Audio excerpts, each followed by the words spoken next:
turn from being a recreational pilot to a part-time commercial owner-operator. Again, my name is Dan Tartaglia, and the company is called Droneability. I live in Columbus, Ohio, and I grew up in Philadelphia, so if I have that accent, you'll know why. I have a full-time job at an architectural firm in Dallas, Texas. So I work completely remote. So it's good and bad, but it's good because my time is flexible. So I can do drone jobs during the day and actually make up my time and lay in the weekends, which is really nice, to be honest. That's one reason why I took a program. I create tools for the architects to be more proficient, that kind of thing. Started flying in 2020 as a recreational pilot. My first drone was a piece of crap that always took off for me, cost $50. One day I just threw it in the dumpster and went to Best Buy and bought an Air 2. And never looked back. I'm not going to lie here, I'm DJI. All my drones are DJI.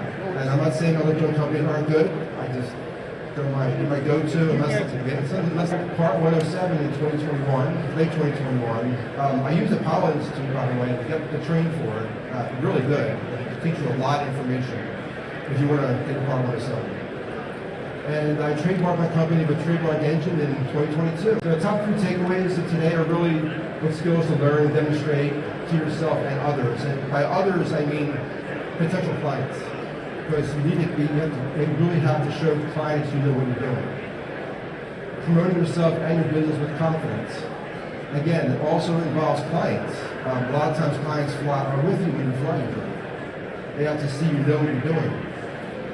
How to continually grow as a pilot and a small business owner. So, if you're going to start your own business or start working as a Part 107, you should stick with what's in your wheelhouse initially.